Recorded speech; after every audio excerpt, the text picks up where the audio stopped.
देखिए, अब हम इस वीडियो में वो पढ़ते हैं प्रेशर बेल्ट्स। ठीक है, आपके दो क्वेश्चन थे। एक तो एयर प्रेशर बेल्ट्स है ना, जो मतलब अर्थ पर है, और दूसरा है try circulation model of atmosphere. तो पहले हम प्रेशर बेल्ट्स पढ़ते हैं, फिर पढ़ेंगे ट्राई सर्कुलेशन मॉडल। ठीक है।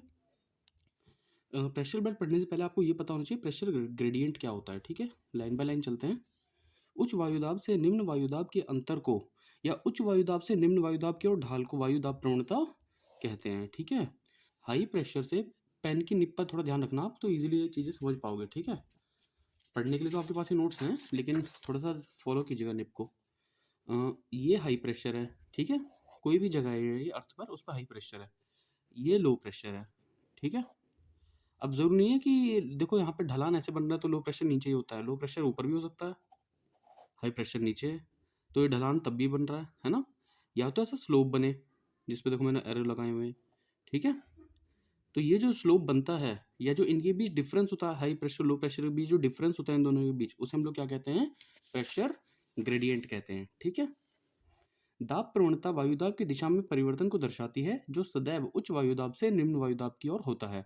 हमेशा याद रखना कि विंड हाई प्रेशर से लो प्रेशर की ओर चलती है। ठीक है, उच्च वायुदाब से निम्न वायुदाब की ओर चलती है। कभी उल्टा मत चला देना, निम्न वायुदाब से उच्च वायुदाब की ओर।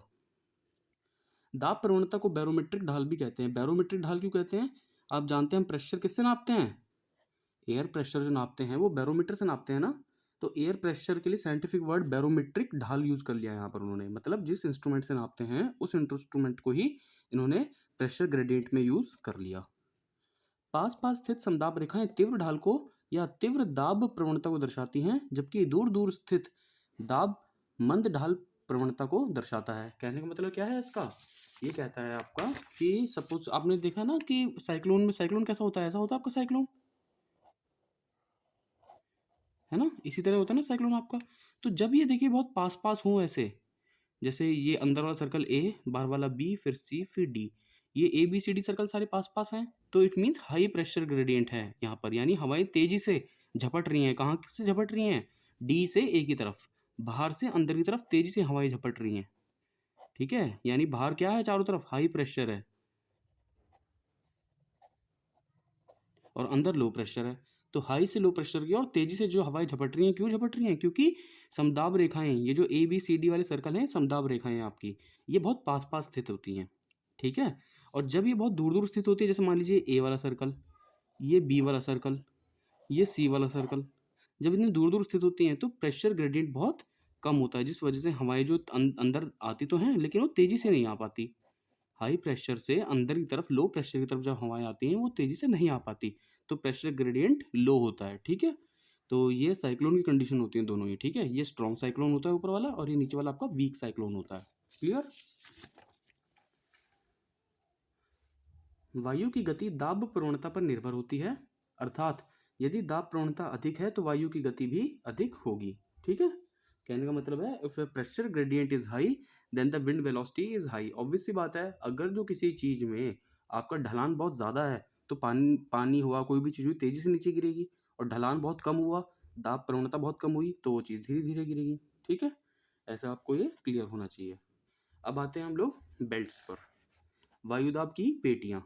ग्लोब पर वायुदाब को वितरण को समदाब रेखाओं से दर्शाते हैं। ठीक है, वायुदाब एयर प्रेशर है, उसके लिए कौन सी भी होती हैं? समदाब रेखाएं होती हैं। ठीक है।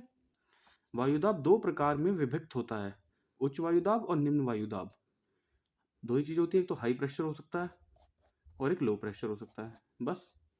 ठीक है। ये देखिए आपके सामने एक इमेज है ये। ठीक है। किसकी इमेज है ये? प्रेशर बेल्ट्स की इमेज है। सॉरी। तो ये एलपी है low pressure, HP high pressure, LP low pressure, high pressure. भूमध्य रेखीय निम्न वायुदाब पेटी 0 डिग्री। लो प्रेशर क्यों है यहाँ पर? क्योंकि सूर्य की किरणें वर्ष भर सीधी पड़ती हैं, टेम्परेचर ज़्यादा होने की वजह से प्रेशर लो हो जाता है। एक फिनोमिनन है, मीन्स ये फिजिक्स का कॉन्सेप्ट है। क्या है?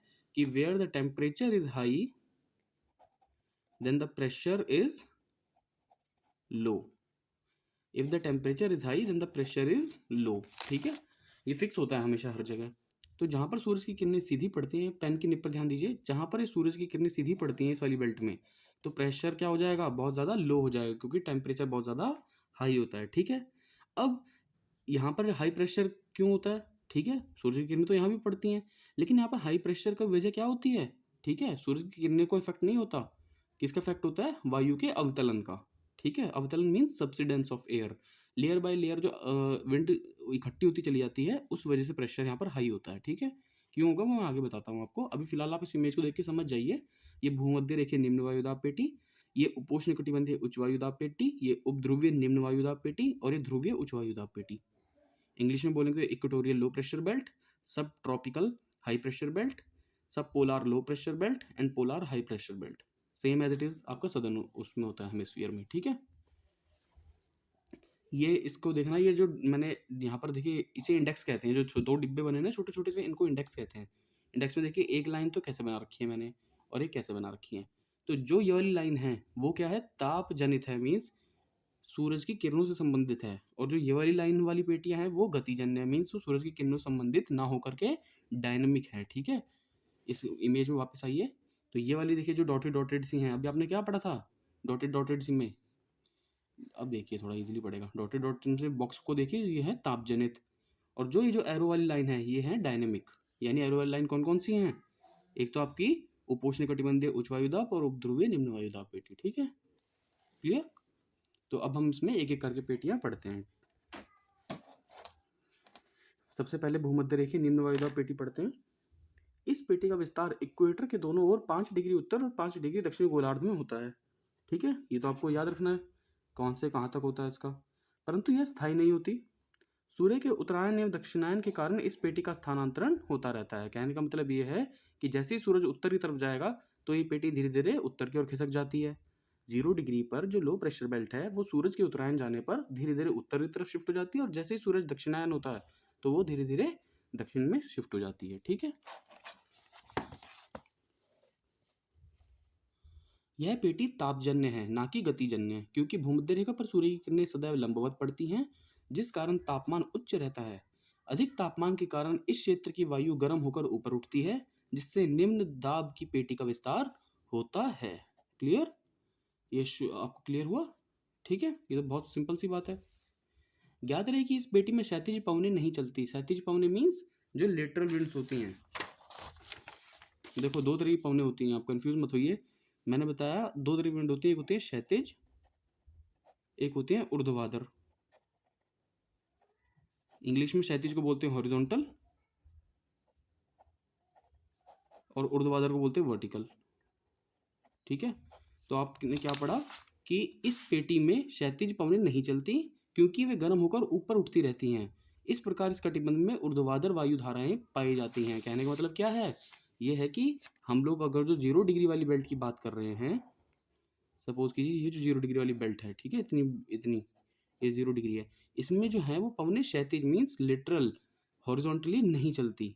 ठीक है, हॉरिजॉन्टल नहीं चलती, वर्टिकल चलते हैं। क्यों, क्योंकि जो भी हवाएं इनमें चल रही हैं वो सूरज की सीधी किरणें पड़ने की वजह से तेजी से गर्म होकर क्या हो जाती हैं, ऊपर उठ जाती हैं। ऊपर उठते ही क्या होगी, बादल बनेंगे। ठीक है, उसके बाद बरसात शुरू हो जाएगी, मूसलाधार वर्षा, जो इक्वेटर पर रोज 2 बजे होती है। इस वजह से क्षैतिज पवनें नहीं चल पाती। ठीक है, इस पेटी में हवाएं शांत रहती हैं, उनकी गति कम रहती है क्योंकि गर्म होकर ऊपर उठती हैं। इस शांत आवरण कारण यह पेटी डोलड्रम पेटी कहलाती है। क्लियर हुआ आपको कि इसको हम डोलड्रम पेटी क्यों कहते हैं। ठीक है, क्योंकि हवाएं इसमें जो है बहुत शांत तरीके से चलती हैं। इस पेटी में अत्यधिक ताप होने के कारण भी चक्रवात नहीं बनते, क्योंकि कोरोलिस बल शून्य होता है। देखिए सबसे बड़ा कारण मिलता चल गया कि why the cyclones are not form along the equator और near by the equator because the Coriolis force is 0। और कोरोलिस फोर्स 0 क्यों होती है, आपको पढ़ा चुका हूँ साइक्लोन में मैं, एक बार फिर से आपको थोड़ा सा याद आ जाएगा।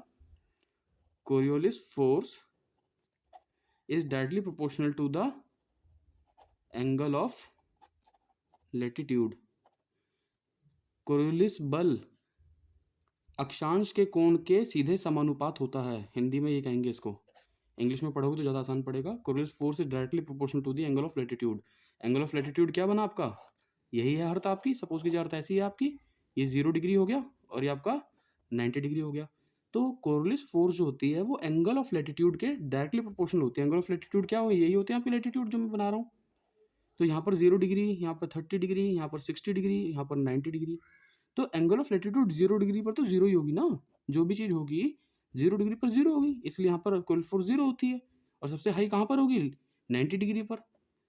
सबसे ज़्यादा हाई कहाँ पर होगी, ऐसे हम लोग जाते रहें नीचे तो ये 90 डिग्री आ जाता है ना यहाँ पर एक पॉइंट आकर के। इसको 90 डिग्री मत मानिएगा, ये जो है ये तो लॉन्गिट्यूड है, मैं इसकी बात कर रहा हूँ जो लेटी हुई रेखाएं हैं, इनके हिसाब से चलेंगे तो 90 डिग्री जब यहाँ पर भी आ जाता है तो सबसे ज़्यादा मैक्सिमम कोरोनल फोर्स कहाँ कहलाई जाती है, आपकी पोल्स पर, और सबसे कम इक्वेटर पर 0 डिग्री पर। क्यों, क्योंकि कोरोनल फोर्स जो होती है डायरेक्टली प्रोपोर्शनल होती है एंगल ऑफ लेटीट्यूड के। क्लियर।